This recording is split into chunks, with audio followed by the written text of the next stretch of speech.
지난번에 말씀드린 것처럼 이 세상은 죄로 망가져 있고 죄로 깨어져 버린 그런 세상이기 때문에 이 세상 자체는 우리에게 사망의 음침한 골짜기가 될 수 있습니다.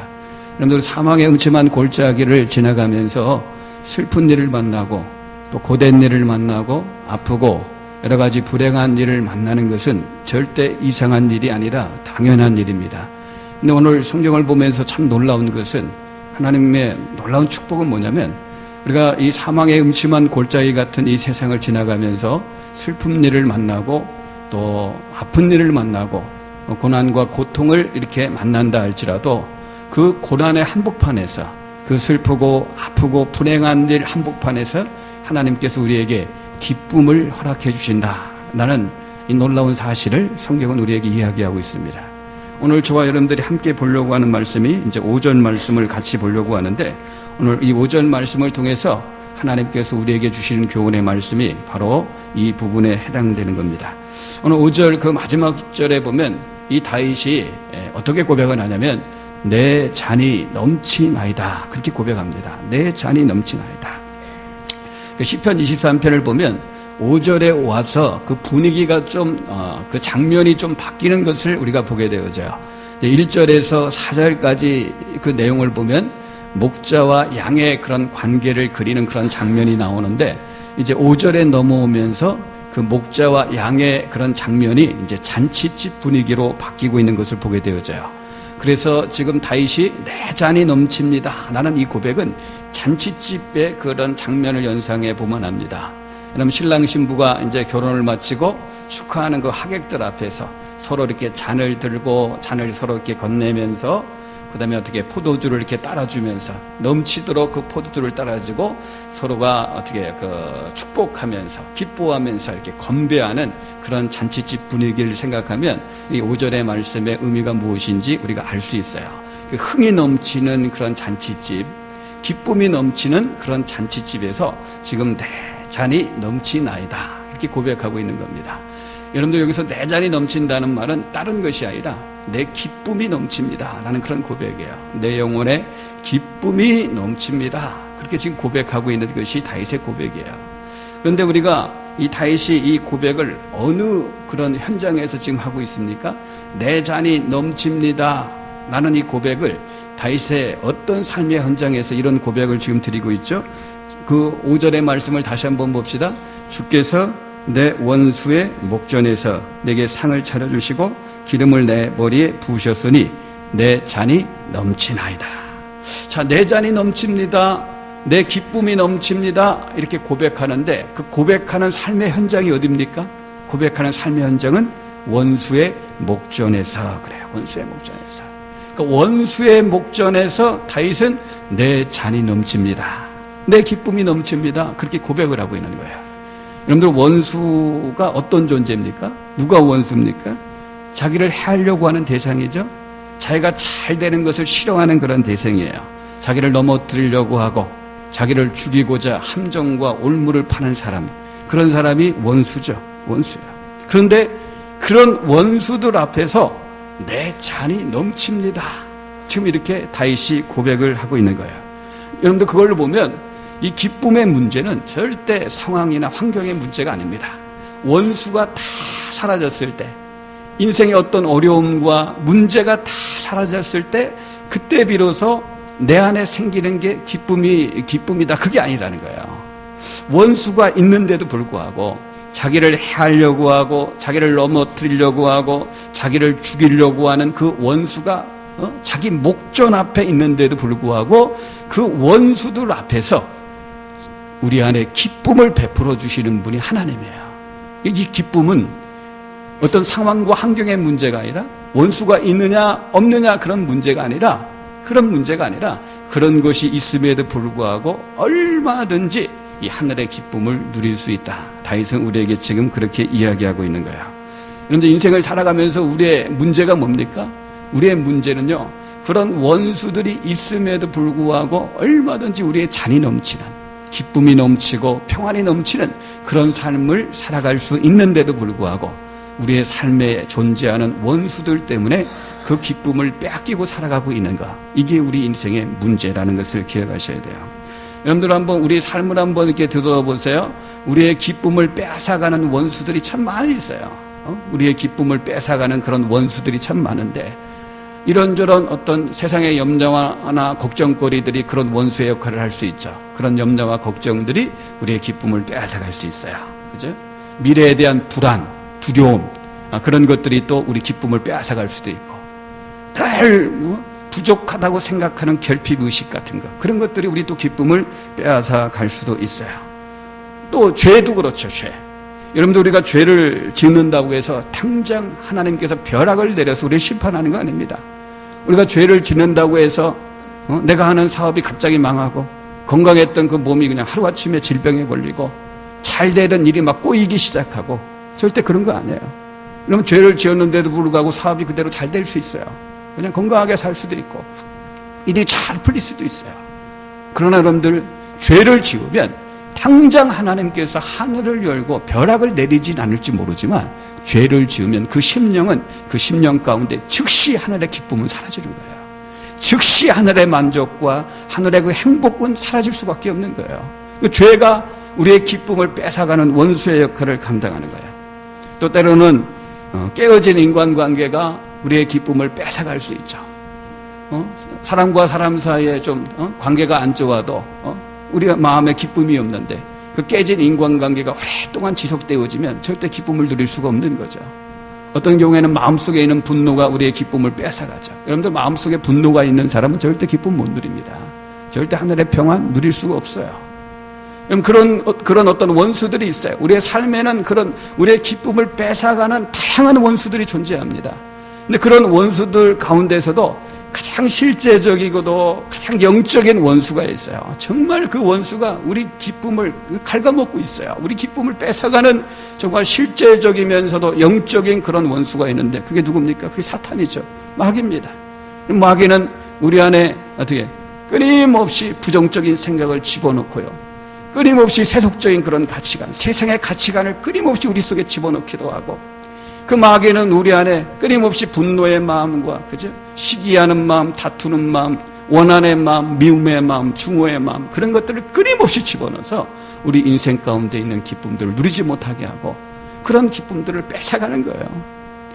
오늘날 우리가 인생을 살아가면서 이렇게 우리 주위에 존재하는 그런 원수들로 말미암아 너무나 이 속수무책으로 기쁨을 빼앗기는 그런 어떤 삶을, 참 불행한 그런 삶을 살아갈 때가 참 많이 있는데, 오늘 다윗은 이렇게 고백하는 거예요. 여러분들, 다윗의 삶 가운데는 위에서 말한 그런 원수들이 질비했어요. 다윗 가운데도요, 염려와 걱정거리가 얼마나 많이 있었는지 몰라요. 미래에 대한 두려움과 불안, 다윗에게도 있었어요. 사울왕에게 10년 넘게 사울왕에게 쫓겨다니면서 자기 미래가 어떻게 될지 너무나 불안했고 두려워했던 사람 중에 하나가 다윗이에요. 그런 불안과 두려운 마음도 다윗에게 있었고, 다윗도 깨진 인간관계를 갖고 살아갔고, 다윗의 삶 가운데 죄도 있었고, 이런저런 고통과 수많은 어려움이 다윗의 삶 가운데 있었거든요. 이 다윗의 삶 가운데 기쁨을 뺏어갈 수 있는 그런 원수들이 존재했는데도 불구하고, 오늘 시편 23편 5절의 고백을 보면 원수의 목전에서 내 잔이 넘칩니다. 다윗이 이렇게 고백하고 있는 거예요. 그러니까 원수가 있다고 해서 그 원수가 우리 기쁨을 당연하게 빼앗아가는 게 아니에요. 우리는 얼마든지 그 원수의 목전 앞에서도 그런 우리 기쁨을 뺏어갈 수 있는 원수들이 우리의 삶에 곳곳에 존재한다 할지라도, 우린 그런 삶의 한복판에서도 내 잔이 넘칩니다, 내 기쁨이 넘칩니다, 그렇게 고백할 수 있는 사람들이 바로 하나님의 사람이다 라는 것을 기억하십시오. 여러분들, 그러면 어떻게 그렇게 될 수가 있습니까? 아니, 원수들이 버젓이 내 앞에 있는데 나를 죽이려고 하고, 나를 해하려고 하고, 나를 넘어뜨리려고 하고, 내 인생을 망가뜨리기 위해서 함정과 올무를 파는 그런 원수들이 내 눈앞에 존재하고 있고, 지금 나를 죽이기 위해서 으르렁거리고 있는 그 원수들이 내 눈앞에 있는데, 어떻게 그런 삶의 한복판에서도 내 잔이 넘칩니다, 내 기쁨이 넘칩니다 라는 그런 고백을 할 수 있을까요? 다윗의 고백을 다시 한번 볼까요? 주께서 내 원수의 목전에서 내게 상을 차려주시고 기름을 내 머리에 부으셨으니 내 잔이 넘치나이다. 여기 원수의 목전에서 내 잔이 넘치나이다, 그 고백 중간에 있는 그 고백이 뭡니까? 여러분들, 그래요. 원수의 목전에서 내 잔이 넘치는 삶, 원수의 목전에서도 우리 기쁨이 넘치는 그 삶을 살기 위해서는 어떤 경험이 있어야 되느냐?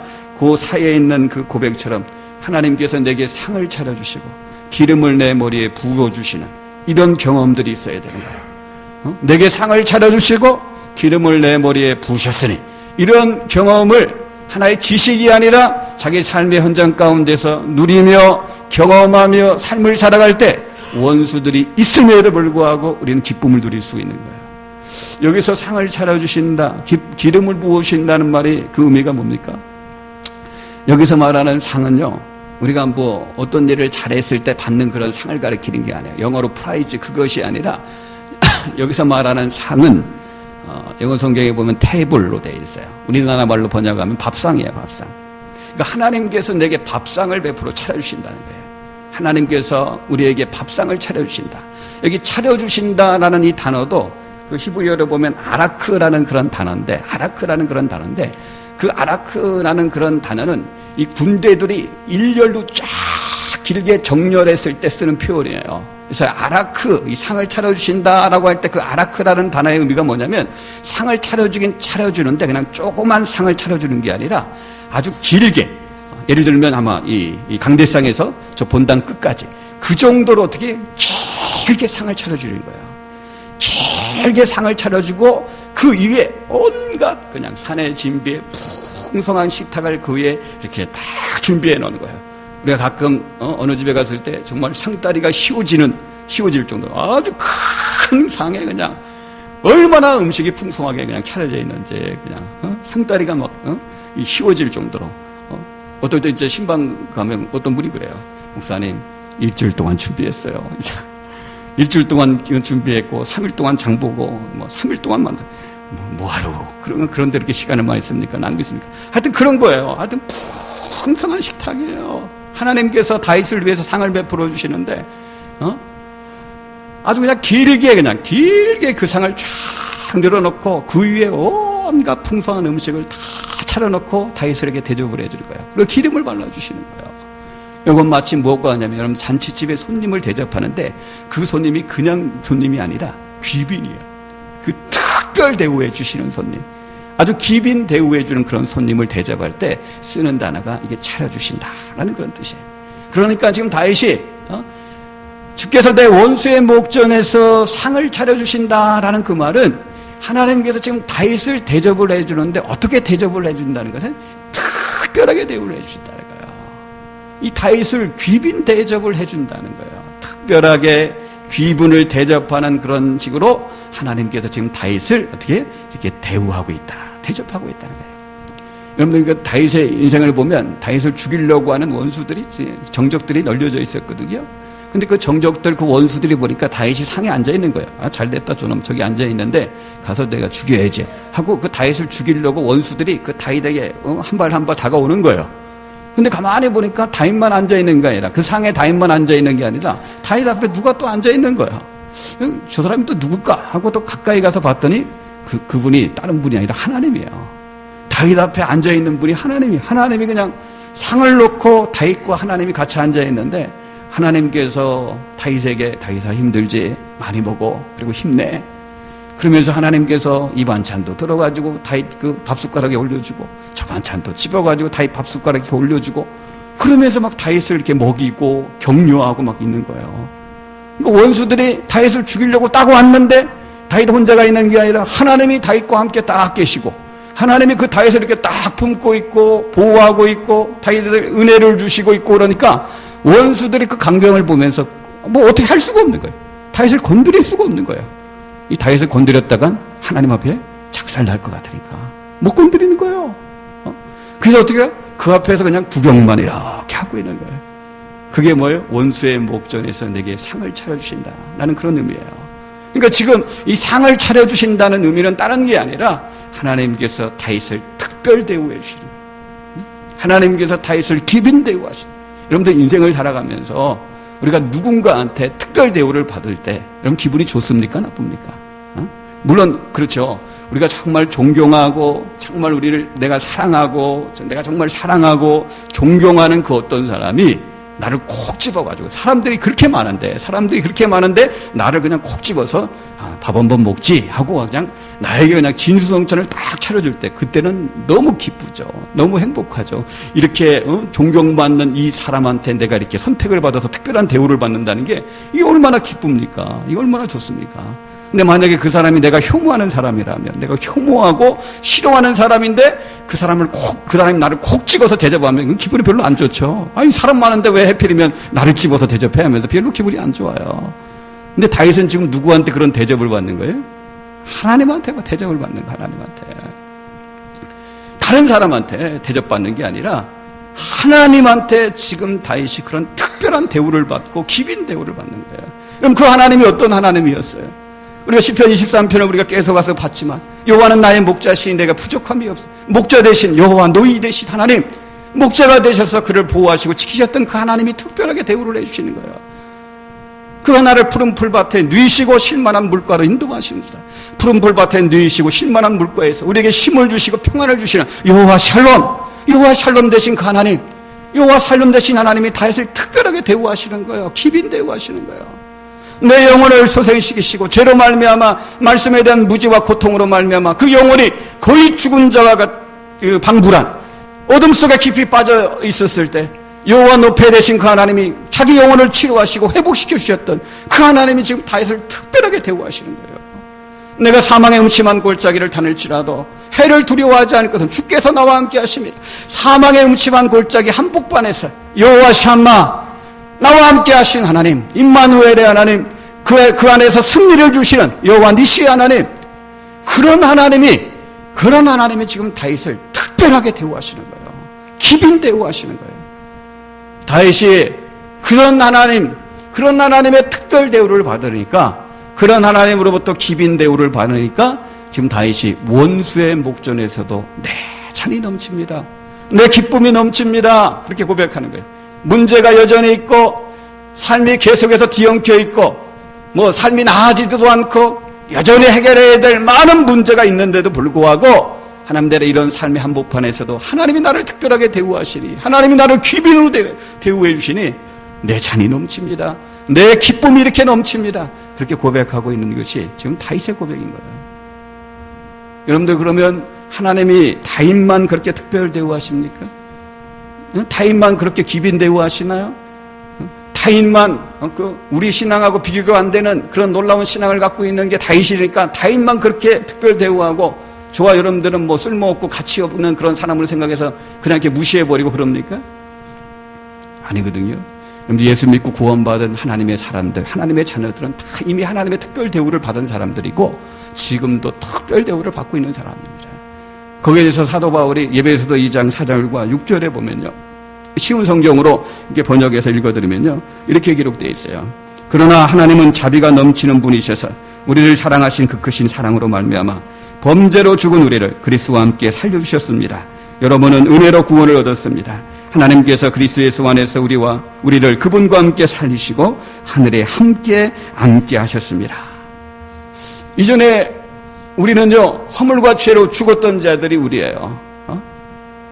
공중권세 잡은 마귀를 따라 살았던 자들이 우리들이고, 육체가 원하는 대로, 이 타락한 육체와 정욕이 원하는 대로 그 육체와 정욕의 종이 돼서 육체가 시키는 대로 삶을 살았던 사람들이 우리들이에요. 그래서 우리는 하나님 앞에 본질상 진노의 자식이었어요. 하나님 앞에 축복을 받지 못하고 그냥 그 자리에서 죽어도 영원한 지옥 심판을 받을 수밖에 없는 이 본질상 진노의 자식들이었던 사람들이 저와 여러분들이에요. 그런데 그런 우리를 하나님이 특별 대우하기 시작했어요. 귀빈 대우하기 시작했어요. 그런 우리를 살리기 위해서요.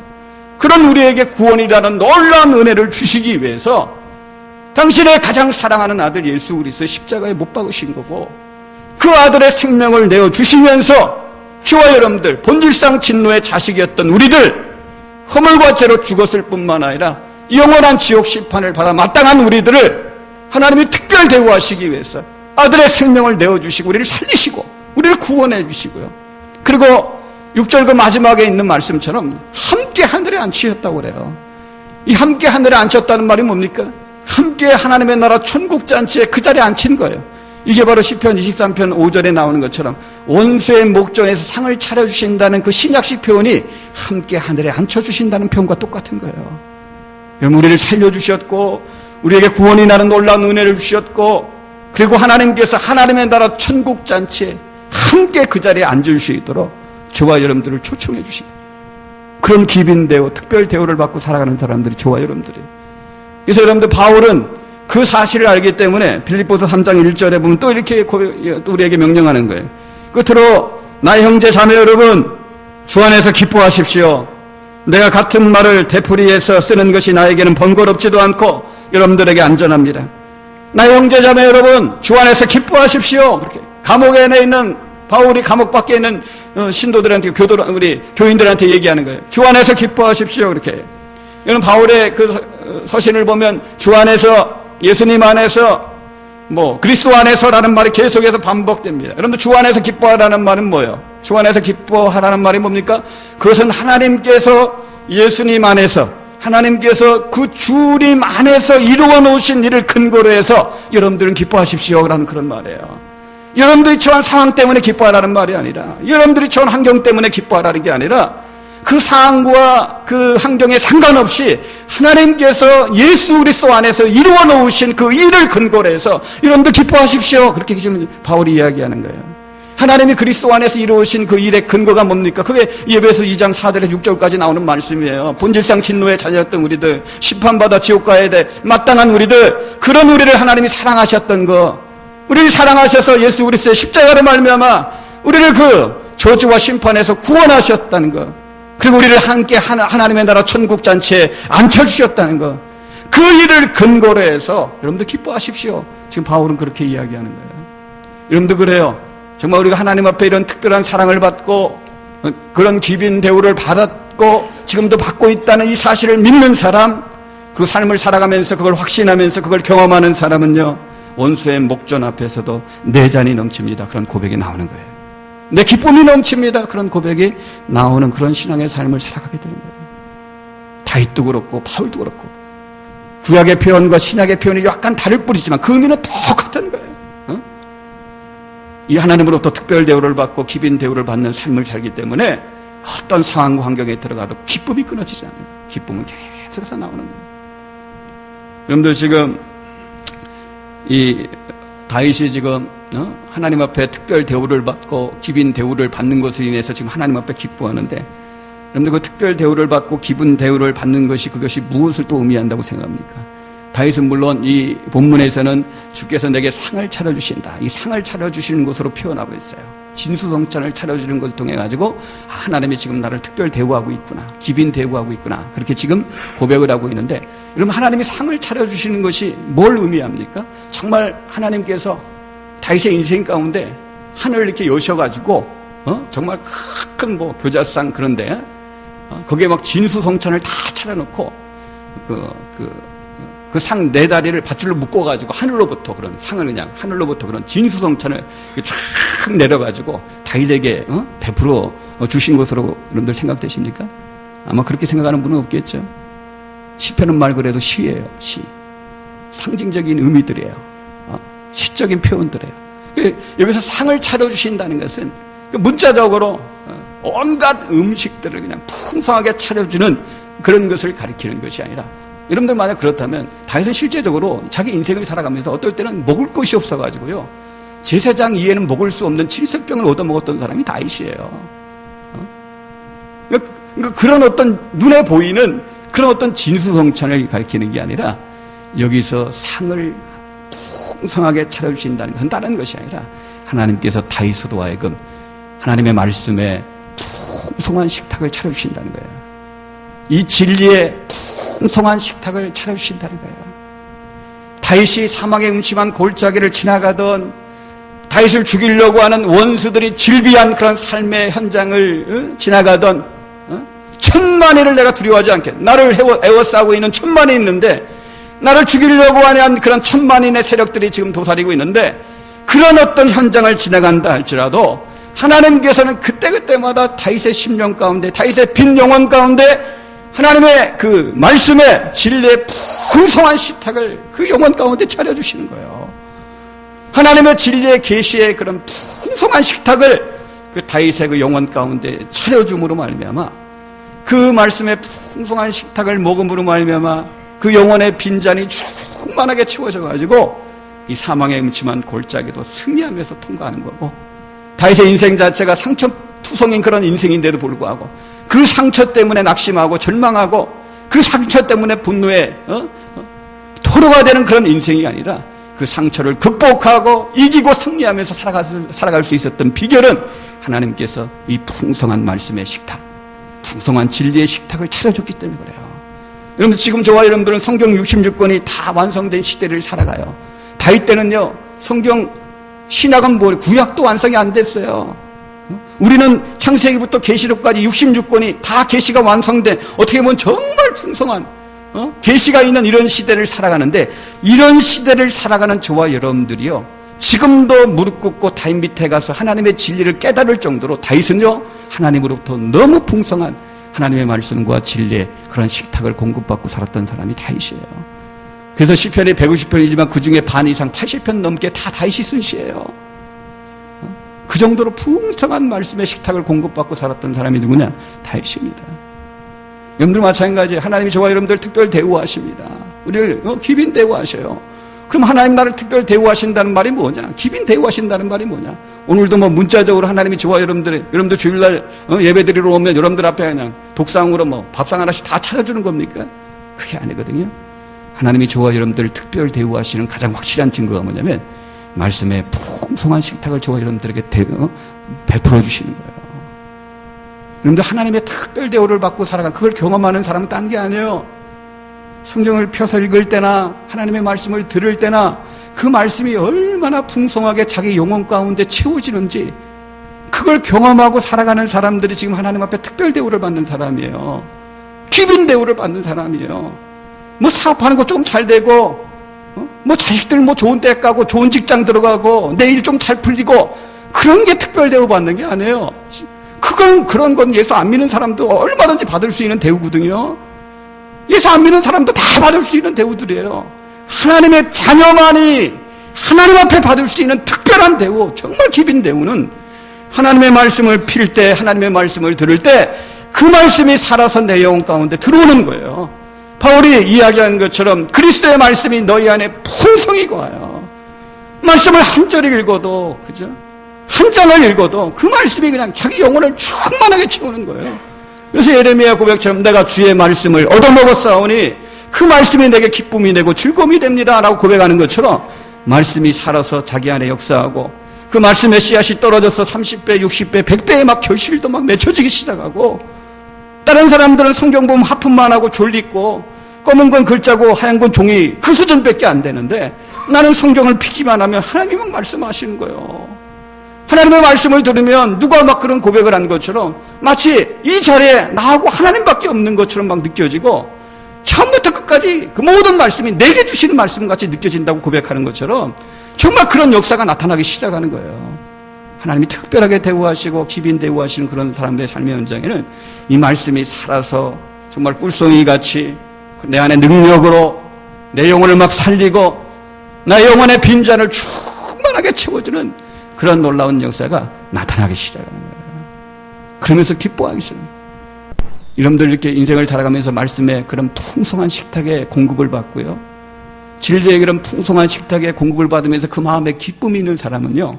원수들의 목전 앞에서도 우리의 기쁨을 뺏어갈 수 있는 염려와 걱정과 불안과 두려움과 깨진 인간관계와 죄와 이런저런 고통과 해결되지 않고 풀리지 않는 많은 문제가 있음에도 불구하고 기쁨을 잃어버리지 않습니다.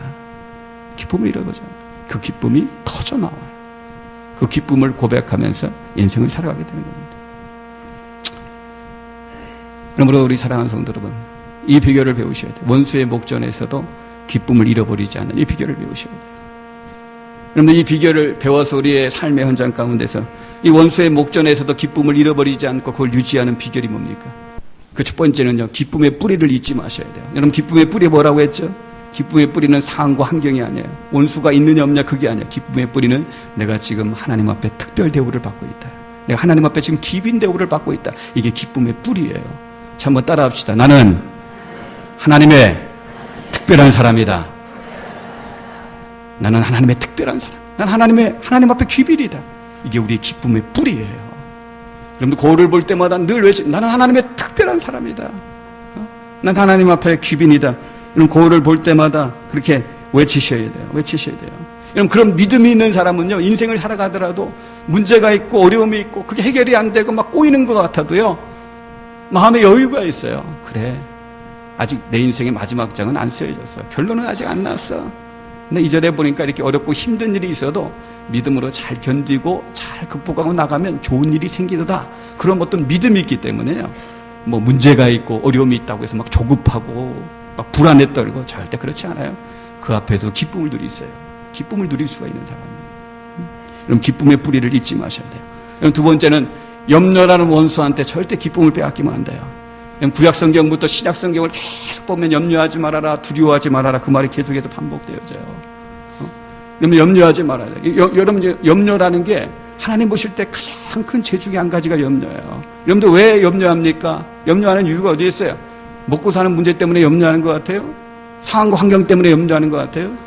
여러분, 염려하는 이유는 어떤 먹고 사는 문제, 상황과 환경 때문에 그런 게 아니에요. 영적인 문제입니다. 염려는 영적인 문제예요. 하나님이 나를 특별 대우하신다는 그 믿음이었고요.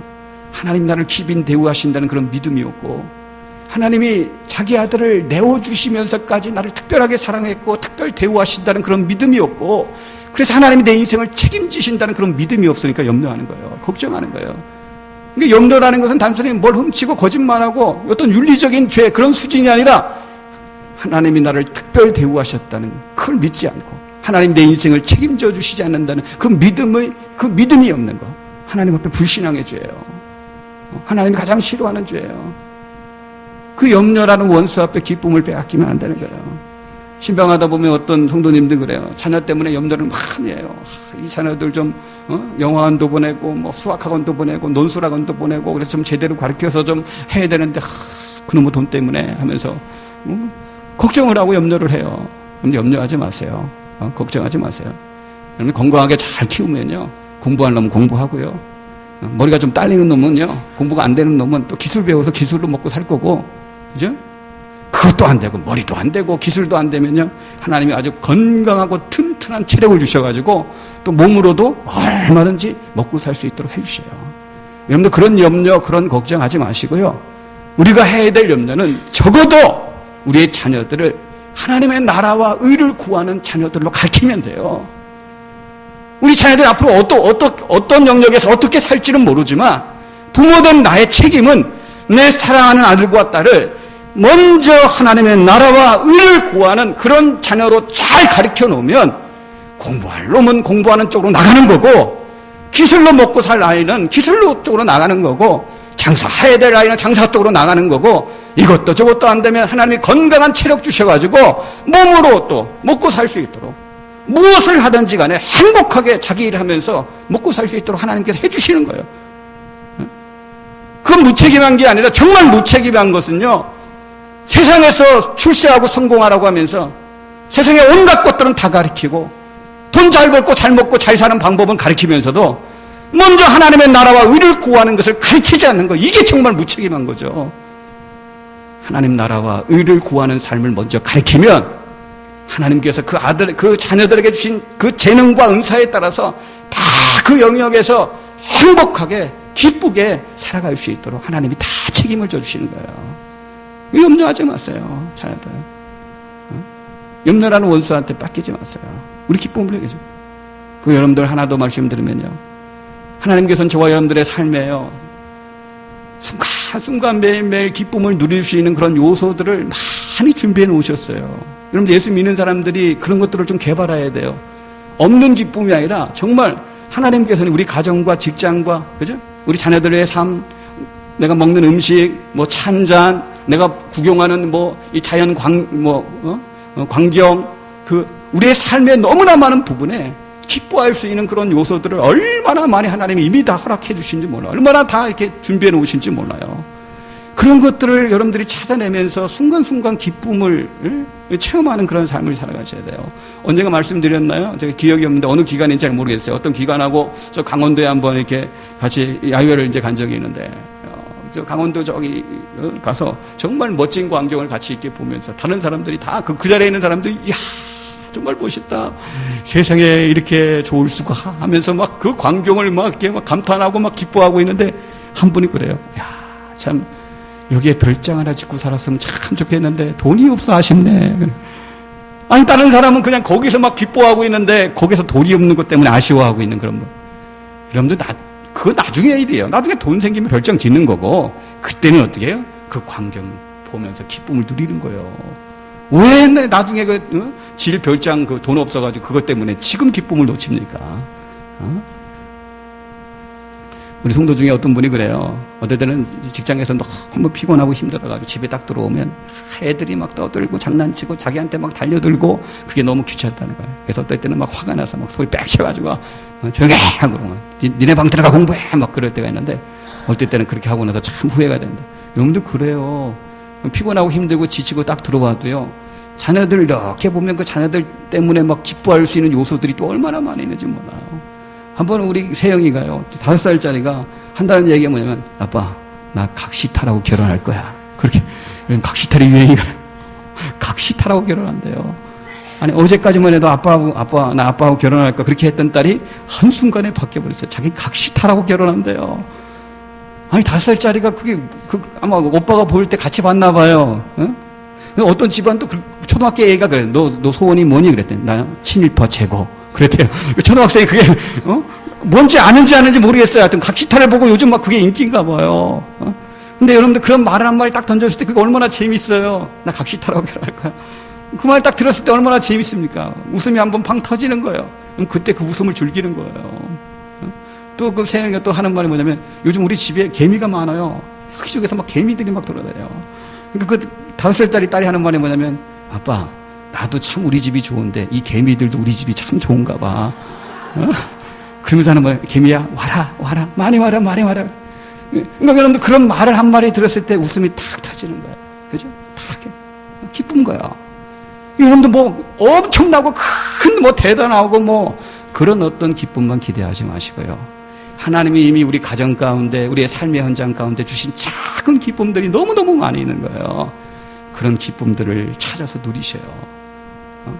기쁨의 뿌리를 잊지 마시고 그런 작은 기쁨들을 하나하나씩 누리면서 삶을 살아갈 때 여전히 우리의 삶에는 문제가 있고 해결되지 않는 실타래처럼 엉켰던 어떤 그런 삶의 곤고한 그런 문제가 있다 할지라도 다윗처럼 원수의 목전 앞에서 내 잔이 넘치나이다. 그런 고백을 할 수 있는 그런 신앙의 삶을 살아갈 수 있게 되어집니다. 우리의 신앙이 다윗의 신앙의 수준만큼은 안 될지 모르지만 그래도 다윗이 처했던 인생보다는 훨씬 나은 형편입니다. 나 지금 뭐 힘들다 어렵다 그렇게 이야기하는 분이 있을지 모르지만 다윗이 처했던 인생보다도 그래도 나은 형편이 있어요. 그럼 그렇다면 원수의 목전에서 내 잔이 넘칩니다. 내 기쁨이 넘칩니다. 고백했던 그 다윗의 그 비결을 배우셔서 기쁨의 뿌리를 잊지 마세요. 언제든지 나는 하나님 앞에 특별한 사람이다.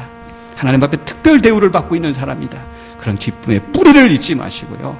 그리고 순간순간 누릴 수 있는 작은 기쁨들을 놓치지 마시고 그런 기쁨들을 누리십시오. 그래서 저와 여러분들도 이 다윗처럼 내 잔이 넘칩니다. 이렇게 고백하는 그런 복된 인생을 사시는 저와 여러분들 다 되시길 예수님의 이름으로 축복합니다. 기도하겠습니다. 하나님